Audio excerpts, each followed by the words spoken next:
Let's continue with coordinate geometry. तो कल हमने बेटा बेसिक कंसेप्ट सारे समझे थे और उस पर बेस्ड कुछ क्वेश्चंस किए थे। तो लेट्स कंटिन्यू फर्दर। तो आप आपके सामने है क्वेश्चन नंबर 4। इसमें क्या बोला है, see figure and write the following coordinates of point P. Abscissa means x coordinate, तो Q का आपको क्या ढूंढना है, x कोऑर्डिनेट।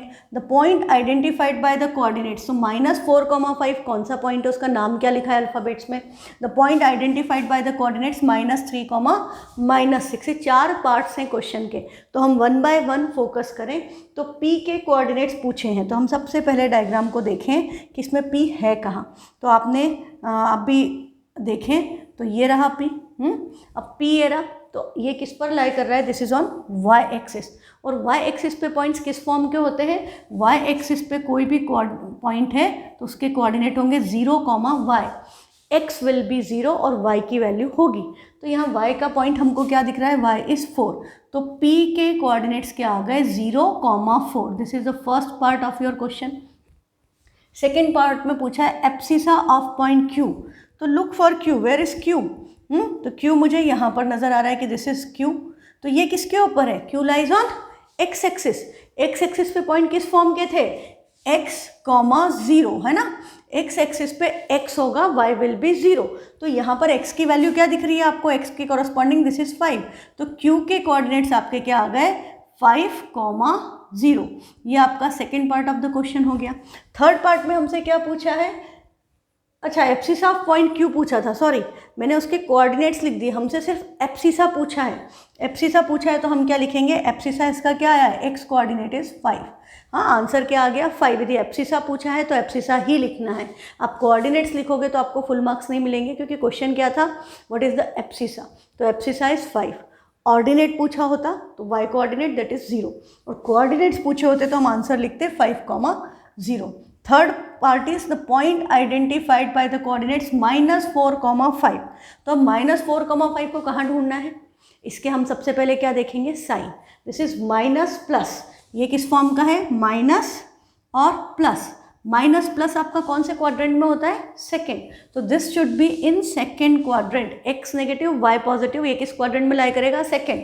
और जो नेक्स्ट क्वेश्चन है उसमें दोनों नेगेटिव हैं, दोनों नेगेटिव किस में होते हैं, थर्ड क्वाड्रेंट में। तो ये पॉइंट हमें कहाँ मिलेगा, सेकेंड क्वाड्रेंट में। ये पॉइंट हमें कहाँ मिलेगा, थर्ड क्वाड्रेंट में। ठीक है, तो अब देखो कि -4, 5 कहाँ है, तो एक्स की वैल्यू -4 और उसके कॉरस्पॉन्डिंग वाई की वैल्यू +5। तो +5 ये है। और एक्चुअली ये -4 4 होना चाहिए था, क्योंकि ये जो इन्होंने बनाया है वो पॉइंट यहाँ पर है। तो ये S यहाँ पर कुछ है नहीं, तो हम यहाँ पर जो अल्फ़ाबेट नहीं दिया है वो लिख करके हम T लिख सकते हैं।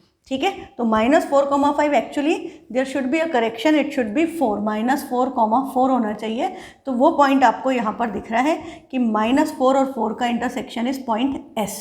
ठीक, नेक्स्ट है आपका द पॉइंट आइडेंटिफाइड बाय -3, -6। तो थर्ड क्वाड्रेंट में देखिए -3 और -6 का point of intersection is R। तो -3, -6 का आपका आंसर क्या आ गया, R। ठीक है, तो this is how you are required to proceed in such questions. अब आपका नेक्स्ट क्वेश्चन है क्वेश्चन नंबर 5। फिर से आपको क्या बोला, इसमें से क्या क्या बताना है, write the points whose ordinate is 0। Ordinate 0 का क्या मतलब, ऑर्डिनेट 0 मतलब एक्स एक्सिस, ऑर्डिनेट मतलब वाई कोऑर्डिनेट, और वो 0 है, इसका मतलब एक्स एक्सिस पे कौन कौन से पॉइंट लाए करते हैं, ये क्वेश्चन है। तो बेटा ये बेसिक कंसेप्ट जो कल आपको बताए थे वो सब आप याद रखोगे, तभी आप ये सब क्वेश्चंस अटैम्प्ट कर पाओगे। हम जो जो क्वेश्चन कर रहे हैं ये सब किसी न किसी स्कूल के पेपर में आए हैं, और ये सब क्वेश्चन 3-4 मार्क्स ऐसे आते हैं, क्योंकि इसके बहुत सारे पार्ट्स होते हैं जनरली। तो ये आपका ऑर्डिनेट 0 मतलब एक्स एक्सिस पे, तो एक्स एक्सिस पे हमें क्या क्या नज़र आ रहा है, हाँ हमको एक्स एक्सिस पे कौन कौन सा पॉइंट दिख रहा है, एक है Q और एक है N। तो Q एंड N, ऑर्डिनेट 0, हम आप आंसर लिखेंगे। आंसर ऐसे क्वेश्चन नंबर 5, आंसर का पार्ट A लिखा है तो आप A लिखो। ऑर्डिनेट 0 वाला क्या हो गया, Q एंड N, ये आंसर हो गया। यदि आपसे इसके कोऑर्डिनेट्स भी पूछे होते तो Q के कोऑर्डिनेट क्या होते, Q के कोऑर्डिनेट होते x इज -3, y की वैल्यू 0। N के कोऑर्डिनेट्स क्या हो गए, x is +2 and y is 0। Second part है एब्सिसा 0। एब्सिसा मतलब x कोऑर्डिनेट और वो 0 है, मतलब y एक्सिस के ऊपर कौन कौन से पॉइंट लाए करते हैं। तो हम यहाँ लिखेंगे B, इस पे क्या है T है और P है, तो हम क्या लिख देंगे T एंड P। क्वेश्चन का आंसर वहाँ पे ख़त्म। पर हम भी कंसेप्ट सीख रहे हैं तो हम T और P के कोऑर्डिनेट्स लिखना भी सीखें।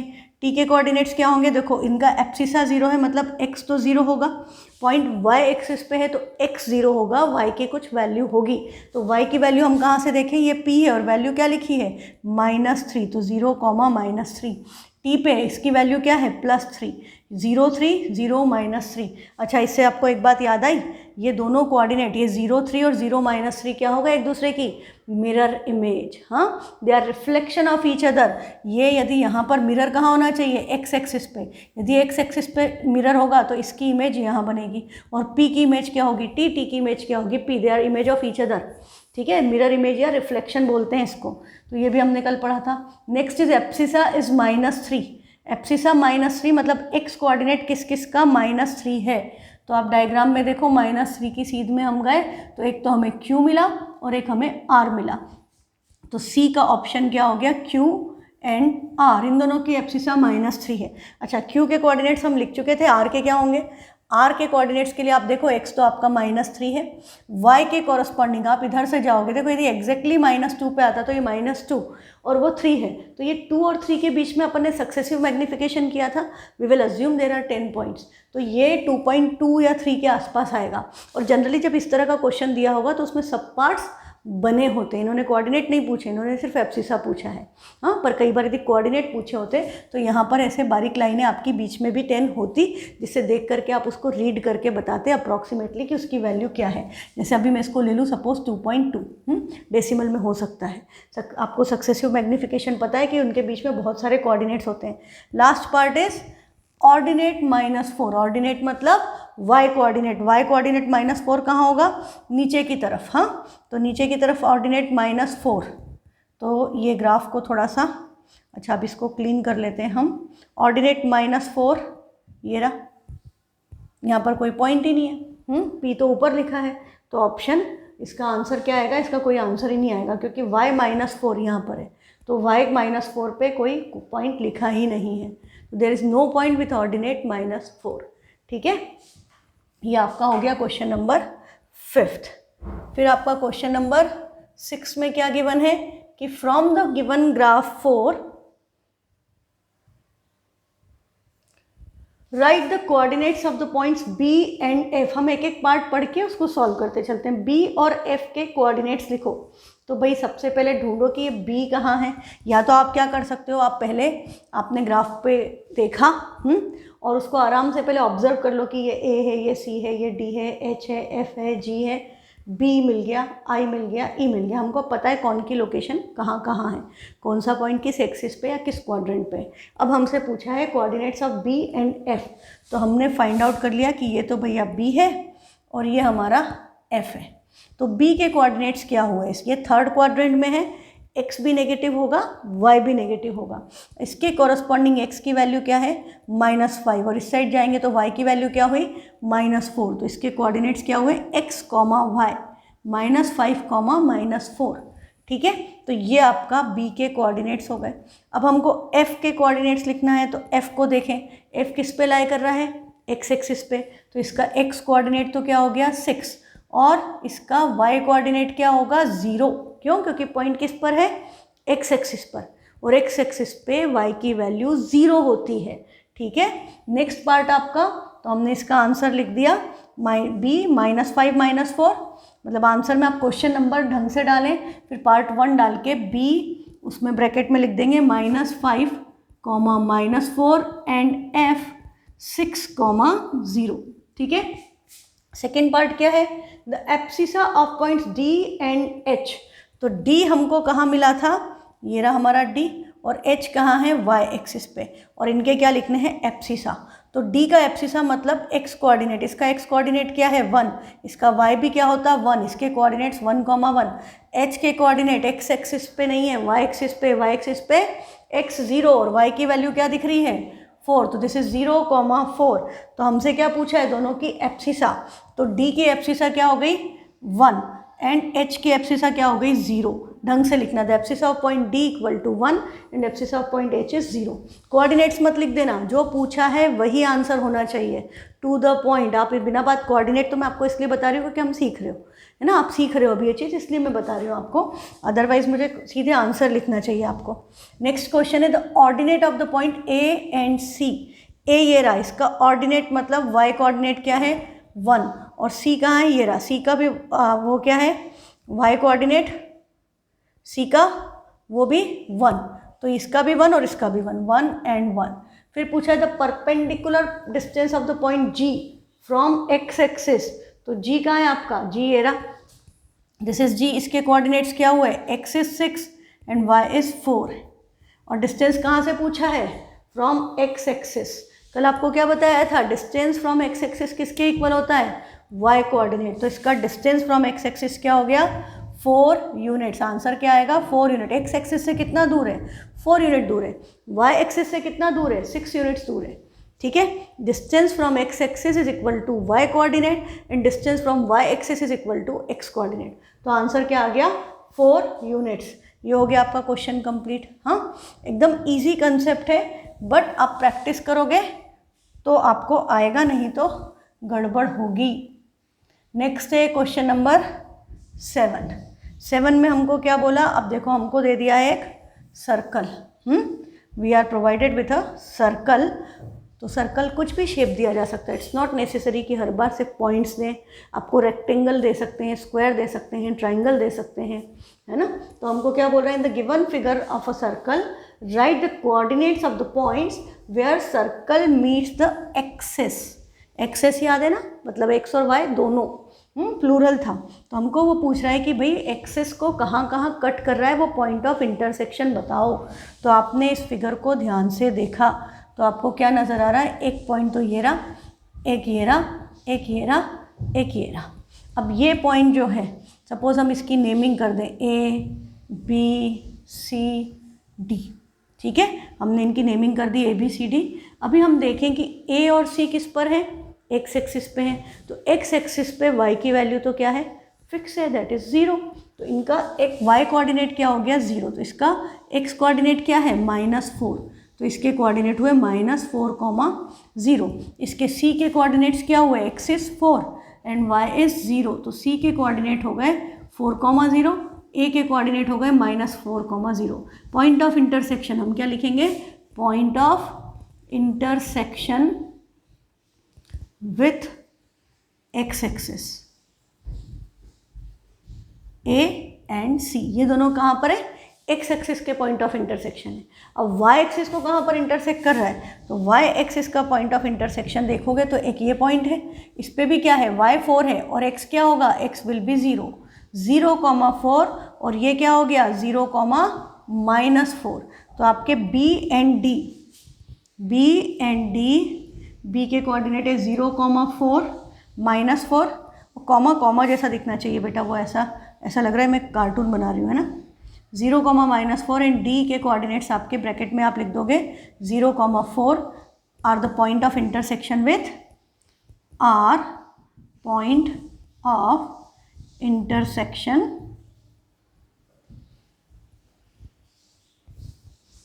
विथ वाई एक्सिस, ठीक है। ये आपका क्वेश्चन कंप्लीट, सिंपल कंसेप्ट है, एकदम टफ नहीं है, आपको आराम से आ रहा होगा, और नहीं आया तो वीडियो पॉज करके रिवाइंड करके फिर से देखो, इट्स सिंपल, एकदम आसान सी बात है, इसमें कोई टफ बात नहीं है। नेक्स्ट क्वेश्चन है आपका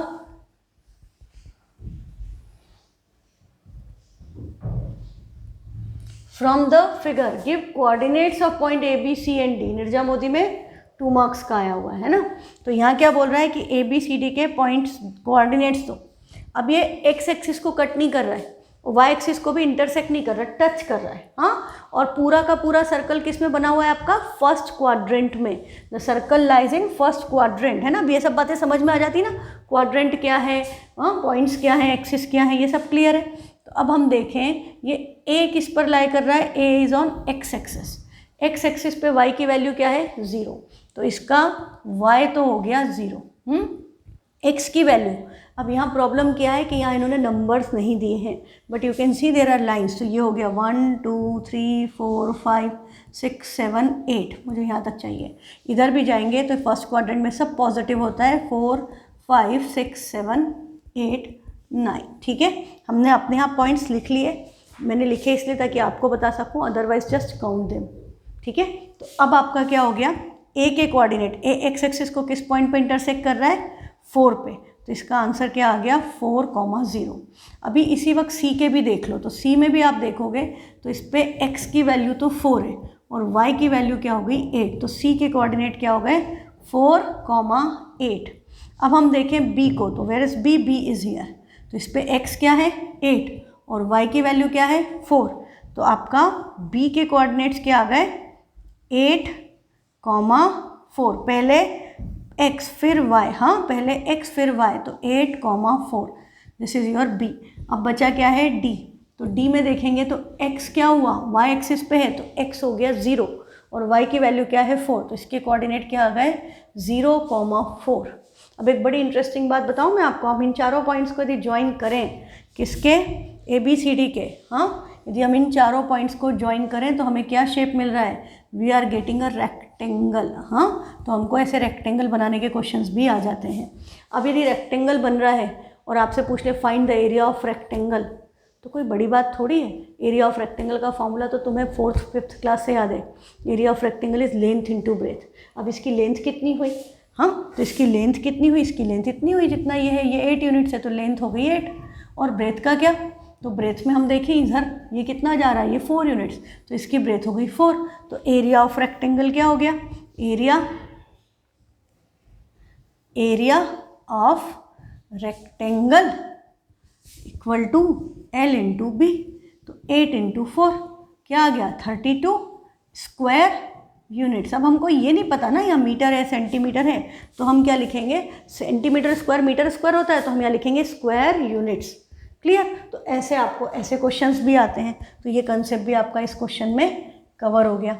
ठीक है, अब हम चलते हैं, अब मेरे पास बहुत सारे क्वेश्चन हैं, ये सब एग्जाम्स में आए हुए हैं, ये generally fill in the blank MCQ form में आते हैं, छोटे छोटे कंसेप्चुअल क्वेश्चंस। हाँ, कंसेप्चुअल क्वेश्चंस आपके क्या बोल रहा है, ordinate of all the point on the x axis. Ordinate मतलब वाई कोऑर्डिनेट, हाँ वाई कोऑर्डिनेट, एक्स एक्सिस के ऊपर वाई कोऑर्डिनेट की वैल्यू क्या होती है 0 1 -1 या कोई भी नंबर, तो क्या होगा, आंसर इज 0। अभी हमने बहुत बार पढ़ लिया, वाई एक्स एक्सिस पे y 0 होता है, वाई इसको एक ऑर्डिनेट, वाई कोऑर्डिनेट को ही हम ऑर्डिनेट बोलते हैं, और एक्स वाई एक्सिस पे x 0 होता है। नेक्स्ट क्वेश्चन है the ordinate of the point, the coordinates of any point on the x axis. कोई भी पॉइंट यदि x एक्सिस पे है तो उसके कोऑर्डिनेट किस फॉर्म के होते हैं, ऑप्शन है x, 0 फिर 0, y 0 0 0 0 किसके कोऑर्डिनेट थे, ओरिजिन के, हाँ 0 0 आपका ओरिजिन था, और x, 0 किस पर था, x एक्सिस पे, 0, y किस पे है, y एक्सिस पे। x y कब होगा, किसी भी क्वाड्रेंट में होगा, तो एक्स वाई की वैल्यू नेगेटिव भी हो सकती है। ठीक है, तो the coordinates of any point on the x axis, x axis पे क्या है, x होगा y 0 होगा, तो आंसर आएगा x, 0। ठीक, नेक्स्ट क्वेश्चन है, if y coordinate of a point is 0, यदि उसका y कोऑर्डिनेट 0 है, then the point always lies in. अभी आपको बताया, इसके पहले वाला क्वेश्चन देखो, the coordinates of any point on the x axis क्या होता है, x, 0, मतलब उसका y हमेशा 0, तो वो किस पे लाई करता है, एक्स एक्सिस पे। इसमें कोई कंफ्यूजन नहीं होना चाहिए। आपको बात समझ में आ रही है, एक ही बात को अलग अलग तरह से मोल्ड करके, थोड़ा सा डिफरेंट चेंज कर करके क्वेश्चन पूछे जाते हैं, तो इसलिए आपको लैंग्वेज समझ में आना बहुत ज़रूरी है। यदि आपको ये बातें समझ में नहीं आएंगी तो आप अटैम्प्ट नहीं कर पाओगे। नेक्स्ट क्वेश्चन है, the perpendicular distance of the point from y axis. इस पॉइंट का परपेंडिकुलर डिस्टेंस किससे पूछा है, y एक्सिस से। y एक्सिस से डिस्टेंस किसके इक्वल होता है, x कोऑर्डिनेट के, तो इस पॉइंट का x कोऑर्डिनेट क्या है 3, तो आंसर क्या आएगा 3 यूनिट्स। हाँ, और यदि माइनस भी होता तो भी हम बेटा पॉजिटिव लिखते, क्योंकि distance is a scalar quantity. Next question, if the point A B C lie on y axis, if the points lie on y axis, ये पॉइंट y एक्सिस पे हैं तो y एक्सिस पे है तो पढ़ते क्या क्लिक करना चाहिए कि y एक्सिस पे मतलब पॉइंट किस फॉर्म के हुए 0, y, इसका मतलब x is 0, then the value of a, तो a कहाँ है, a यहाँ लिखा है, किस जगह पे लिखा है, x की जगह पर पॉइंट किस पर है, y एक्सिस पे, तो x की वैल्यू क्या होना चाहिए 0, तो इसका मतलब a की वैल्यू क्या आएगी 0। ऐसे देखो ये ना क्या करते हैं, ये जनरली इस तरह से देते हैं तो आपको पता चल रहा है ये 0,2, 0,-6 एंड a,3। तो यदि आपको याद नहीं है कि y एक्सिस पे x 0 होता है तो आप इन पॉइंट्स को देखो ना, ये सब पॉइंट y एक्सिस पे हैं तो एक ही पैटर्न के होंगे, ये 0, 0 सब में x कोऑर्डिनेट 0 तो इसका भी x कोऑर्डिनेट क्या होगा 0। ज़्यादा नंबर में आए तो प्रॉपर रीज़न लिखना पड़ेगा कि the point which lie on y axis will have x coordinate as 0, or they are of the form 0, y। So see a,3 comparing the coefficient of x, तो a क्या हो गया 0। अच्छा a की जगह यहाँ यदि यहाँ पर लिखा होता a-3,3 ऐसा लिखा होता तो हम क्या करते, हम a-3 = 0 करते, तो a की वैल्यू क्या आ जाती 3। इस तरह से भी क्वेश्चन फ्रेम होता है ना। तो कंसेप्ट सेम है बेटा, पर क्वेश्चन फ्रेम करने के तरीके अलग अलग होते हैं। नेक्स्ट है the perpendicular distance of point P from x axis. x axis से डिस्टेंस किसके इक्वल होता है y कोऑर्डिनेट, तो आंसर क्या आएगा 4 यूनिट्स। MCQ है तो जो लिखा है वो, अदरवाइज हम क्या लिखते हैं 4 units. Next question, if x is not equal to y, x यदि y के इक्वल नहीं है देन xy yx के इक्वल नहीं है, ये आपको पता है। पर यदि x और y इक्वल हैं तो इसमें से कौन सी कंडीशन सेटिस्फाई होगी कि xy yx के इक्वल होगा, xy yx के इक्वल नहीं होगा, xy minus x minus y के इक्वल होगा, xy minus x comma y के इक्वल होगा। अरे भाई यदि x और y आपस में इक्वल है तो माइनस के तो इक्वल हो ही नहीं सकता। आंसर क्या आएगा, xy और yx आपस में इक्वल हैं। यदि 2,2 है, हाँ आपके x की वैल्यू भी 2 है, y की वैल्यू भी 2 है, तो 2,2 2,2 के इक्वल ही तो हुआ। वो 2,2 -2,2 के इक्वल तो नहीं हो सकता, या -2 के इक्वल तो नहीं होता। -2 तो थर्ड क्वाड्रेंट में चला जाएगा, क्वाड्रेंट ही चेंज हो जाएगा, है ना। तो ये सब बातें ध्यान रखना है, सब मैं आपको पढ़ा चुकी हूँ। तो आपके अगले टेस्ट में इनमें से कोई भी क्वेश्चन आ सकता है, तो उस हिसाब से ही पढ़ाई करनी है। हाँ, ये नहीं सोचना कि ये NCERT में नहीं है तो मैम नहीं देंगी, मैं तो सब देती हूँ। जो एग्ज़ाम में आता है, जो आपके स्कूल की एग्ज़ाम में आने की प्रोबेबिलिटी ज़्यादा है, वो NCERT से हो या NCERT के बाहर से है, जो मैं पढ़ाऊँगी उसमें से मुझे सब कुछ देने का राइट है, क्योंकि मैंने आपको पढ़ाया है। हाँ, मैंने नहीं पढ़ाया वो मैं नहीं दे सकती, कि जो मैंने पढ़ाया ही नहीं, जो मैंने आपको बताया ही नहीं कि ये क्या चीज़ है, वो मैं नहीं पूछूंगी। पर जो मैंने पढ़ा दी है उसमें से मैं कुछ भी पूछ सकती हूँ आपसे एग्ज़ाम में। तो आपको क्या करना है, पहली बात क्लास ध्यान से देखें, संग में प्रैक्टिस करें। दूसरी बात, जो भी बातें बताई जा रही है कि इसको ऐसे बनता है क्वेश्चन, ऐसे सारी बातों को समझो। रट नहीं सकते, maths can not be learn ना कि हम बिल्कुल याद कर लें और कर लें। क्वेश्चन चेंज हो जाता है, अभी आपको पता चल रहा है लैंग्वेज थोड़ी चेंज हो जाती है। क्वेश्चन का मीनिंग तो सेम ही है, बट हमको लैंग्वेज यदि समझ में नहीं आई, हमने रटा है तो हम लैंग्वेज नहीं समझ पाएंगे। तो रटना नहीं है, समझना है। मैथ्स पे फोकस इसमें ही करो कि हमको कंसेप्ट सीखना है एंड अप्लाई करना है। Just understand the concept and apply it and practice and practice and practice, that's it. और ये नहीं कि अभी हमने कर लिया रियल नंबर सिस्टम ख़त्म हो गया, हमने 15 दिन कर लिया, अब हम हाथ नहीं लगाएंगे। बेटा बार बार करना पड़ेगा, लगातार करना पड़ेगा, कंसिस्टेंसी चाहिए। भूल जाओगे, बाय द टाइम एग्जाम्स आएंगे आपके दिमाग से सही चीज़ें निकल जाएंगी। कोऑर्डिनेट ज्योमेट्री घुसी और नंबर सिस्टम बाहर, रेशनलाइजेशन क्या है, एक्सपोनेंट क्या है, सब निकल जाएगा। तो बार बार करने पड़ेंगे क्वेश्चंस। बीच बीच में आपको मैंने बोला है एक फेयर कॉपी बनाइए। हाँ, फेयर कॉपी किस लिए, मतलब एक आपके खुद के लिए, मेरे लिए नहीं, मैं चेक नहीं करूँगी। मैं किसी भी दिन मांग सकती हूँ, ठीक है, कि PDF बना के भेज दो, so that I will know कि आप किस तरह से काम कर रहे हैं या नहीं कर रहे हैं, मुझे आइडिया लगेगा। बट वो किसके काम आएगी, तुम्हारे काम आएगी। हाँ, उसमें इंडेक्स भी बनाओ कि किस चैप्टर का किया है। जैसे नंबर सिस्टम की अभी आपकी एक बन गई है, तो कोऑर्डिनेट ज्योमेट्री उसमें मिक्स मत करो। कोऑर्डिनेट ज्योमेट्री में कम क्वेश्चंस हैं, इसको किसी अलग कॉपी में करो।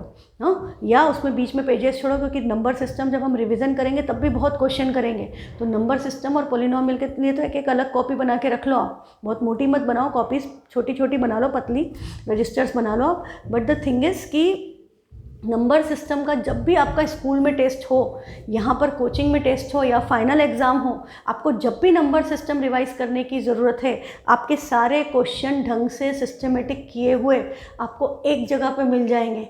तो आप फटाफट देखोगे और कॉपी में क्या करना है, मार्क करना है। जब आप क्वेश्चन करते हो, आपको उसमें डिफ़िकल्टी आती है, तो मैंने आपको बोला था उन पर कुछ कुछ सिम्बल्स बनाते चलो, तो आपने उसको सीख लिया, ठीक है। पर दोबारा क्या होगा, जो टफ़ लगे थे उनके गलत होने की दोबारा प्रोबेबिलिटी बढ़ जाती है, उनके भूलने के चांसेस ज़्यादा हैं। तो हमने उनको मार्क किया हुआ है, तो जब भी एग्ज़ाम है उसके पहले हमें पता है कि हम इस क्वेश्चन में अटकते हैं। ऐसे तो मैंने आपको ये बोला है कि उसको इतनी बार करो कि वो भी आपके लिए ईजी हो जाए। तो आपके जो भी डिफ़िकल्ट एरियाज़ हैं, ग्रे एरियाज़ हैं, वो आपके पास मार्क्ड हैं। आप फटाफट एक बार उनको देख करके चले गए, कभी गलती होगी नहीं, हो ही नहीं सकती। यदि आप ये सारी बातें फॉलो करोगे तो कोई गलती हो ही नहीं सकती, और फुल मार्क्स लाना बहुत आसान होता है।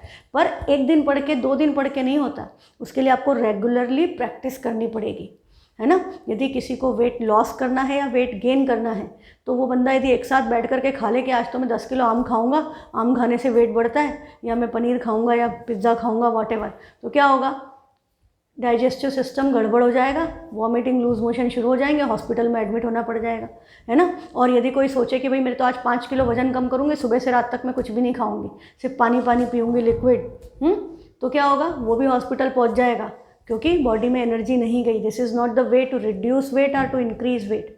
आपको क्या करना पड़ेगा, आपको रेगुलरली डाइट प्लान बना करके उसको फॉलो करना पड़ेगा। थोड़ा थोड़ा हर थोड़ी देर में खाएं और एक्सरसाइज करें, दोनों के लिए, मोटे होने के लिए भी, दुबले होने के लिए भी। तो पढ़ने का भी ऐसा ही है, कोई शॉर्टकट नहीं है कि हम एक दिन में बहुत सारा पढ़ें। एग्ज़ाम टाइम में कई बच्चे ऐसा करते हैं, अभी नहीं पढ़ रहे या अभी पढ़ लिया थोड़ा, और एग्ज़ाम टाइम में खूब पढ़ते हैं।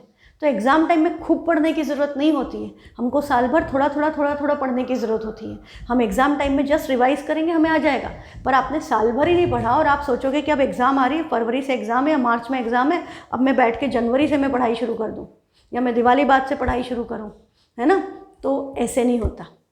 आपके उसमें किसी छोटी क्लासेस में this thing might have worked for you, but अब जैसे जैसे क्लासेस बड़ी होगी, सिलेबस बड़ा है, ज़्यादा चीज़ें हैं, तो वो काम नहीं करेगा और बुक के पीछे के क्वेश्चन आएंगे नहीं, है ना। 9th में भी नहीं काम नहीं करेगी और 10th में तो बिल्कुल ही नहीं काम करेगी। You will have a board exam, 11th 12th में और लेवल हाई हो जाएगा। तो आपको रेगुलर पढ़ने की एक हैबिट डालनी है कि आपको रोज़ क्वेश्चंस करने हैं एंड फेयर कॉपी में। जैसे आपने मेरे साथ कर लिया, फाइन, मैंने आपको बोला कि आपको समझ में आ गया, वीडियो पॉज करो, अपने आप करो, आंसर चेक करो, बहुत अच्छी बात है, आपने साथ में कर लिया।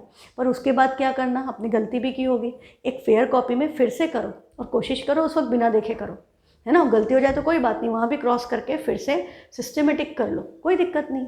आपके पास एक आपका खुद का question bank, answer bank ready हो रहा है। क्वेश्चन बैंक तो मैं दे रही हूँ, आंसर बैंक रेडी हो रहा है। तो आपको जब भी किसी क्वेश्चन में प्रॉब्लम होगी, हर चैप्टर वाइज आपकी खुद की आंसर शीट्स रेडी हो गई, आप उसमें उठा करके देख सकते हो, है ना। और रैपिड रिवीजन के लिए भी अच्छा है, आपने खोल करके पेज पलट लिए, आपको सारे क्वेश्चंस एकदम से रिकॉल हो जाते हैं। जैसे अपन पिक्चर देखते हैं ना, बाहुबली का वो देखा अपन ने पोस्टर, दिमाग में सारी बाहुबली घूम गई, है ना। एवेंजर्स का पोस्टर देखा, पूरा क्या हुआ सब दिमाग में आ जाता है ना। तो सारी चीज़ें आ जाती, सारी चीज़ें रिकॉल हो जाती हैं। तो ऐसे ही आपको पढ़ाई में भी पोस्टर्स बनाना पड़ेंगे, मैथ्स में भी। तो आपने कोई क्वेश्चन है उसका पूरा बना के रख लिया, लिख के रख लिया, तो आपने जैसे ही उसको खोला, आपने रैशनलाइजेशन का एक क्वेश्चन देखा कि ट्रिपल रूट वाला क्वेश्चन, डबल रूट वाला, या रूट के अंदर डिनोमिनेटर में 3 नंबर हैं, √2 + √3 + √5, देखते ही तुम्हारे दिमाग में पूरा एक्सप्लेनेशन याद आ जाएगा, तुम्हें सारी सारी चीज़ें याद आ जाएंगी, है ना। पर वो क्वेश्चंस लिखे हुए कहीं पे होना तो चाहिए, पोस्टर तो बनाना पड़ेगा ना, तभी तो देख के रिकॉल करोगे। और ये प्रोसेस बार बार चलेगी तो वो चीज़ें आपकी परमानेंट मेमोरी में चली जाएंगी। फिर आपको फाइनल एग्जाम भले ही फरवरी में हो, मार्च में हो, आपको भूलोगे नहीं, आपकी परमानेंट मेमोरी में चीज़ें शिफ्ट हो गई हैं, you will be able to recall them. Otherwise क्या होता है, उस वक्त तो हमें आ गया, मुझे तो आ गया था, मैंने कर लिया था, उस वक्त मैंने प्रैक्टिस भी की थी, अब मैं भूल गया, है ना। ये कॉमन प्रॉब्लम्स हैं आप लोगों की। तो उसके सॉल्यूशंस ये हैं, but you need to follow them, ठीक है। और जो भी प्रॉब्लम हो मुझे व्हाट्सएप पे भेज दो, कोई प्रॉब्लम नहीं है, I will solve and send it to again to you. तो और जहाँ पे जो भी गलतियाँ हुई हैं, जैसे पिछले टेस्ट में कुछ लोगों के अच्छे आए हैं, कुछ के ख़राब आए हैं, कुछ कंसेप्ट्स पता चल रहा है कि मिसिंग है, तो उस वीडियो को फिर से देखो और फिर से करो। और जहाँ डाउट आए मुझसे पूछो बेटा।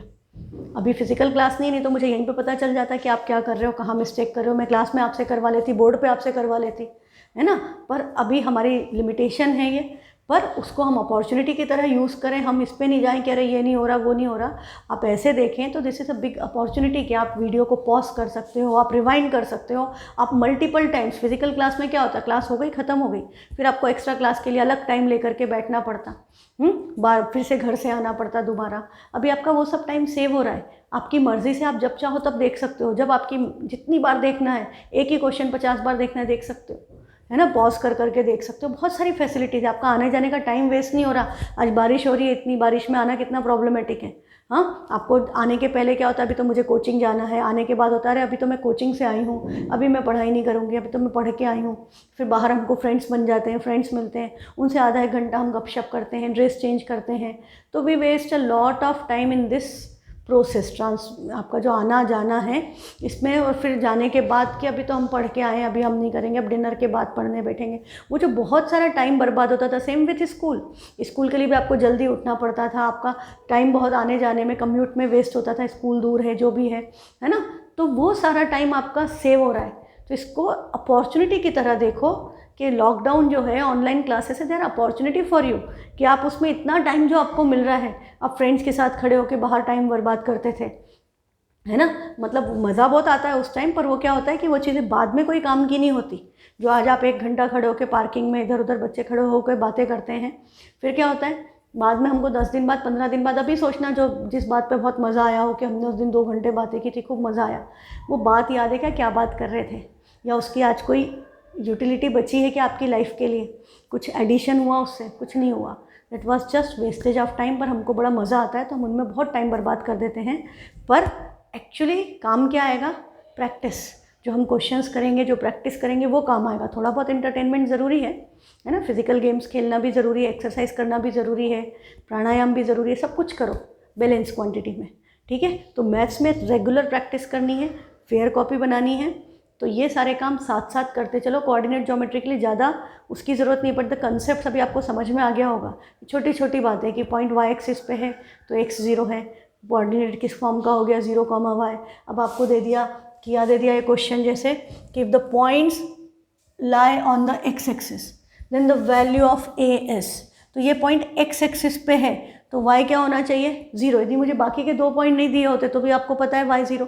अदरवाइज देखो 2, 0, -6, 0, 3, दिस, तो इन सब में y 0 है तो ये भी 0 होना चाहिए। तो a - 3 = 0, तो a की वैल्यू क्या हो गई +3, तो आंसर क्या आ गया +3। The same concept will be asked in different patterns. तो कंसेप्ट पता है, हाँ, और उसको घुमा के कैसे कैसे दिया वो सब मैं करवा दूंगी कि कैसे कैसे पूछते हैं। पर आप ध्यान दोगे तो आप मार्क्स स्कोर करोगे, यहाँ भी करोगे और स्कूल में भी करोगे। नेक्स्ट क्वेश्चन है, इफ़ 2 - a, b = 6, 2। देखो अब ये थोड़ा सा डिफरेंट हो गया।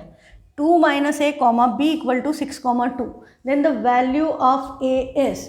अब वो बोल रहा है a की वैल्यू बताओ यदि ये आपस में इक्वल हैं। ये आपस में इक्वल है का क्या मतलब, ये आपस में इक्वल है मतलब इसका x कोऑर्डिनेट और इसका x कोऑर्डिनेट आपस में इक्वल होना चाहिए, इसका y कोऑर्डिनेट इसके y कोऑर्डिनेट के इक्वल होना चाहिए, यही मतलब है। मतलब they are representing same point on the coordinate plane, Cartesian plane में सेम पॉइंट को रिप्रेजेंट कर रहे हैं। तो ये 2 - a की वैल्यू किसके इक्वल है 6 की, ये माइनस है उधर और 6 इधर, तो 2 - 6 = +a। तो a की वैल्यू क्या आ गई -4, ये आया। अच्छा भाई किसी को ये अच्छा ना लगा हो कि मैम मैं तो 2 को उधर ले जाऊंगी, तो भाई ले जाओ, कोई प्रॉब्लम नहीं है। तो इधर -a बचेगा, इधर 6 - 2 हो जाएगा, तो ये बचेगा +4। पर हमें a पूछा है, हमसे -a तो नहीं पूछा है, तो ये माइनस साइन तब भी उधर जाएगा, a का आंसर तब भी -4 ही आएगा, है ना। तो ये बात आप ध्यान रखो, इसको ले जाओ उसको ले जाओ, उससे कोई फ़र्क नहीं पड़ना, आंसर फाइनली सेम आना है। नेक्स्ट क्वेश्चन है, if x is less than 0 and y is less than x is greater than 0, ये सिंबल तो पता है ना, x greater than 0, what does this implies, हाँ, कि y less than 0। Remember the number line, हाँ, अपन ने नंबर लाइन पढ़ी थी 0, 1, 2, 3, -1, -2। तो क्या हुआ, x greater than 0, 0 से बड़ा है मतलब पॉजिटिव है, हाँ, x greater than 0 मतलब x पॉजिटिव है, y less than 0 मतलब नेगेटिव है। तो x पॉजिटिव है, y नेगेटिव है, तो कौन से क्वाड्रेंट में लाई करेगा, plus minus is 4th quadrant. तो ये किस क्वाड्रेंट में लाई करेगा, this will lie in fourth quadrant option D is correct. ठीक है, तो ये आपके एक्स्ट्रा क्वेश्चन मैंने आपको करवा दिए। अब हम चलते हैं एनसीईआरटी की एक्सरसाइज की ओर। तो क्या बोल रहा है, अब आप देखो अधिकतर क्वेश्चंस हम ऑलरेडी कवर कर चुके हैं। What is the name of horizontal and vertical lines drawn to determine the position of any point in the Cartesian plane. तो हॉरिजॉन्टल लाइन का नाम क्या था, इसका नाम था एक्स एक्सिस, और वर्टिकल लाइन जो हमने ड्रॉ की उसका नाम क्या था, उसका नाम था वाई एक्सिस, है ना, ये हम कल पढ़ चुके। फिर बोला what is the name of each part of the plane formed by these two lines. ये दो लाइन से जो पार्ट बने उसका नाम क्या है, उसका नाम है क्वाड्रेंट। हमें 4 क्या मिले थे, क्वाड्रेंट्स। ठीक है, तो इनका नाम है क्वाड्रेंट। नेक्स्ट क्वेश्चन है write the name of the point where these two lines intersect. ये दोनों लाइन कहाँ पर इंटरसेक्ट कर रही है, तो आपको पता है इसका नाम क्या है, इसका स्पेशल नाम क्या था, ओरिजिन। और ओरिजिन के कोऑर्डिनेट्स पूछे हों तो क्या आएगा, 0,0। फिर है write the name of the point where this two lines intersect. फिर है कोई सी फिगर। अब फिगर देख करके आपको क्या बताना है, द कोऑर्डिनेट्स ऑफ बी।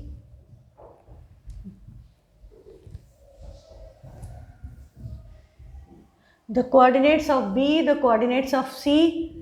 हाँ, बी और सी के कोऑर्डिनेट। तो चलो भाई कहाँ है डायग्राम, ये रहा आपका डायग्राम।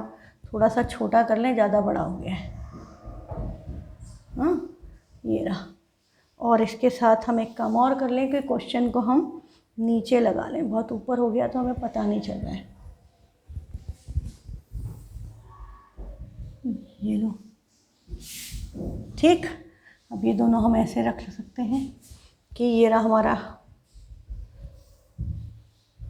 ये है हमारा फिगर। आप एनसीईआरटी खोल के बैठ जाओ, अपने आप कर लो। फिर चेक कर लो the coordinates of B. B के coordinates, where is B, B ये रहा। ये कौन सा क्वाड्रेंट है, फर्स्ट सेकंड। तो हमें क्वाड्रेंट देखने की ऐसा ज़रूरत नहीं, हमें दिख रहा है वो, हम पॉइंट्स लिखेंगे तो भी हमें दिख जाएंगे। तो इसमें क्या आएगा, x नेगेटिव होगा, y पॉजिटिव होगा। तो x की वैल्यू क्या है, -5, y की वैल्यू क्या है 2। तो इसके कोऑर्डिनेट्स क्या आ गए, -5, -2। The coordinates of c, where is c, look for c, c ये रहा। c is in fourth quadrant, तो x पॉजिटिव, y नेगेटिव। तो x कोऑर्डिनेट क्या है, +5, y क्या है, -5। तो c के कोऑर्डिनेट क्या आ गए, 5, -5। थर्ड पार्ट क्या कह रहा है, the point identified by the coordinates -3, -5। -3, -5 दोनों नेगेटिव, कहाँ ढूंढेंगे, थर्ड क्वाड्रेंट में। तो थर्ड क्वाड्रेंट में -3 से चलना शुरू किया और ये -5 आकर कहाँ इंटरसेक्ट कर गया, ई पर। तो इसका आंसर क्या हो गया, ई। फिर द पॉइंट आइडेंटिफाइड बाय 2, -4। 2, -4 मतलब x पॉजिटिव, y नेगेटिव, किस क्वाड्रेंट में मिलेगा, फोर्थ। तो फोर्थ क्वाड्रेंट में x 2 से गए या y -4 से, पॉइंट क्या हो गया, g। तो इसका आंसर हो गया g। Next is the abscissa of the point D. D की एप्सिसा, तो डी कहाँ है, ये रहा। इसकी एप्सिसा मतलब x कोऑर्डिनेट की वैल्यू क्या है, 6। कोऑर्डिनेट क्या होते हैं, 6, 2। तो एप्सिसा पूछिए तो आंसर आएगा 6। Ordinate of point h। h कहाँ है, H A B C D E F G L, ये रहा H। This is your H। H का ऑर्डिनेट मतलब y कोऑर्डिनेट क्या है, -3। कोऑर्डिनेट्स पूछे होते तो -5, -3, पर सिर्फ ऑर्डिनेट पूछा है तो आंसर क्या आ गया, -3। The coordinates of the point L। L के कोऑर्डिनेट्स, L का है, L is on y axis पे x क्या होता है, 0। तो इसके कोऑर्डिनेट क्या हो गए, 0,5। और लास्ट है the coordinates of the point M। तो M आपका किस पर है, M is on x axis पे y0, x की वैल्यू क्या है, -3। तो इसके कोऑर्डिनेट्स क्या आ गए, -3,0। तो यही सब नॉलेज जो हमने गेन किया था वो सारा हमारा यहाँ पर काम आ गया।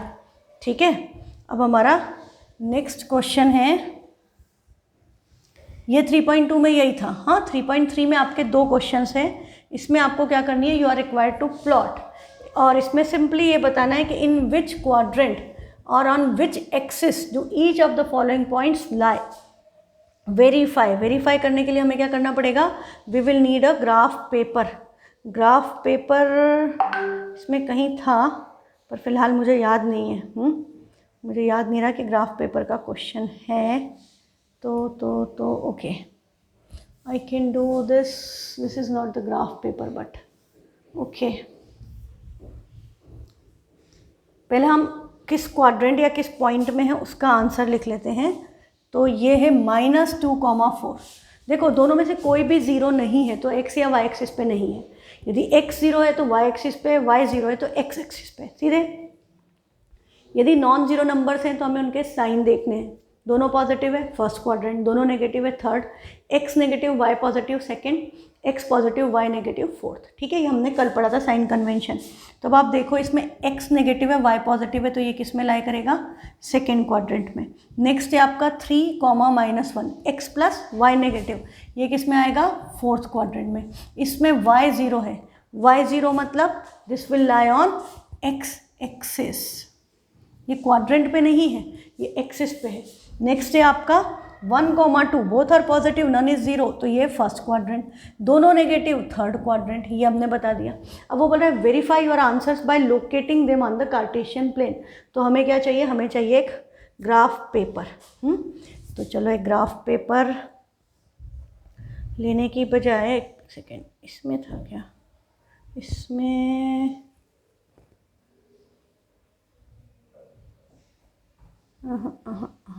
कहीं तो ग्राफ पेपर इसमें है।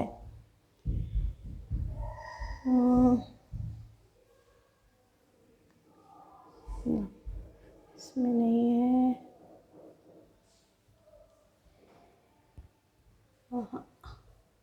चलो ये अपन ग्राफ पेपर वाले क्वेश्चंस फिर कल करेंगे, क्योंकि मैंने अभी ग्राफ पेपर वाला काम मैंने किया नहीं। Otherwise, I can simply go to the internet and search for graph paper.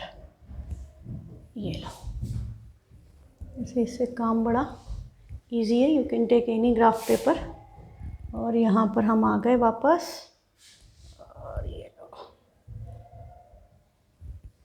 ये लो भाई प्रॉब्लम सॉल्व। ये आपका आ गया ग्राफ पेपर। ठीक है, ये ग्राफ पेपर है, इस पे एक्सिस भी बनी हुई, नंबर्स भी लिखे हुए हैं। मुझे क्या प्लॉट करना है, मुझे प्लॉट करना है -2, 4। हाँ, तो -x -2 और y +4। तो ये इसके कॉरस्पॉन्डिंग पॉइंट कहाँ पर आएगा, this will be this point. और इसको थोड़ा सा पेंसिल शार्प और डार्क होनी चाहिए। मैं यहाँ पर सपोज इसको A लिख दूँ और संग में लिख दूँ -2, 4। सेकेंड पॉइंट है 3, -1 फोर्थ क्वाड्रेंट में। x = 3, y = -1। तो हमें से लाइनें बनाने की ज़रूरत नहीं होती, आप डायरेक्टली कर सकते हो। ये पॉइंट आपका हो गया इनका point of intersection, this is B, 3, -1। फिर है आपका C -1, 0, x एक्सिस पे है -1, तो ये पॉइंट हो गया आपका C, और ब्रैकेट में लिख दिया -1, 0। देखो डॉट लगाते हैं उस पॉइंट पे, उसके आसपास एक सर्कल बनाते हैं, क्योंकि मेरा तो पेन फिर भी डार्क है, आप पेंसिल से करोगे तो दिखेगा ही नहीं। So we outline that with a circle कि ये पॉइंट है। फिर है 1, 2 फर्स्ट क्वाड्रेंट में, x1 y2, तो 1 वाली लाइन इधर गई, 2 वाली लाइन गई, ये पॉइंट ऑफ इंटरसेक्शन ये हो गया, इस पर सर्कल लगाया। अब ये भी C हो गया था, इसको लिख दिया D1, 2। Next is -3, -5 third quadrant, x -3 y -5, ये पॉइंट ऑफ इंटरसेक्शन क्या आएगा, ये। तो यहाँ लिख देंगे हम E -3 -5। अब हमारी बातें अपने आप वेरीफाई हो गई कि ये फोर्थ में है, वो फर्स्ट में है, ये सेकंड में है, ये x एक्सिस पे है। ठीक है, हेंस वेरीफाइड, खत्म क्वेश्चन। नेक्स्ट क्वेश्चन में क्या बोला है कि plot the points x, y given in the following table on the plane, choosing suitable units of distance on the axis। Axes मतलब x और y। अब देखो आपको जो नंबर्स हैं, x पे आप देखोगे तो 1, 2, 3 ही है, y एक्सिस पे आपकी वैल्यू 8 तक जा रही है, तो y एक्सिस पे आपको 8 तक चाहिए। तो आप ये भी कर सकते हैं, 1, 2, 3, 4 की बजाय आप स्केल क्या ले सकते हैं, 2, 4, 6, 8, डिपेंड्स कितना स्पेस आपके पास है ग्राफ पेपर पे, है ना। तो अब x = -2 पे y 8 है, ये माइनस प्लस किस में लाई करेगा, सेकेंड। हाँ, this will lie in second quadrant. तो x = -2 पे y की वैल्यू +8 ही हो गया, दिस इज -2, 8। फिर सेकेंड है x minus 1 y 7, x minus 1 y 7, तो 6 और 8 के एग्जैक्टली बीच में आपका क्या आएगा 7, तो दिस विल रिप्रेजेंट -1, 7। फिर थर्ड है x 0 है और y माइनस 1.25 है, तो x 0 किस पे होता है y एक्सिस पे, तो x 0 y माइनस 1.25, तो बेटा ये 0 है ये 2 है तो ये 1 हुआ, दिस इज़ 1, और 1 और 2 के बीच में हाफ पे 1.5 होगा और उसके हाफ पे 1.25 होगा, तो this is somewhere around this is क्या था 0 कॉमा माइनस, ऊपर नहीं आएगा -1.25 है, सॉरी ये नीचे की साइड आएगा, यहाँ पर आएगा आपका ये point 0 comma -1.25, negative side of y axis. Next is 1,3, x1 y3, ये आ गया 1,3। फिर last is x3 y minus 1, x3 और y माइनस 1, ये पॉइंट हो गया आपका 3,-1, ठीक है। तो ये इसके साथ आपका NCERT से भी कोऑर्डिनेट ज्योमेट्री ओवर। तो NCERT से भी कोऑर्डिनेट ज्योमेट्री ओवर, मैंने कुछ एक्स्ट्रा क्वेश्चन करवाए हैं, पर कल हम एक दिन क्लास और करेंगे क्योंकि इस पर प्लॉटिंग पे बेस बहुत सारे क्वेश्चंस आते हैं ग्राफ की। उसमें आपको क्या होता है कि प्लॉटिंग के क्वेश्चंस दे देते हैं और उसमें 3 पॉइंट्स दे दिए रेक्टेंगल के या स्क्वायर के, 4th पॉइंट ढूंढना है, एरिया निकालना है, तो ये क्वेश्चन बिकॉज आपके स्कूल एग्जाम्स में भी आएंगे, तो कल हम ये वाले क्वेश्चंस कंटिन्यू करेंगे और कल आपका चैप्टर कंप्लीट हो जाएगा। फिर परसों से हम कोई नया चैप्टर पढ़ेंगे। Thank you.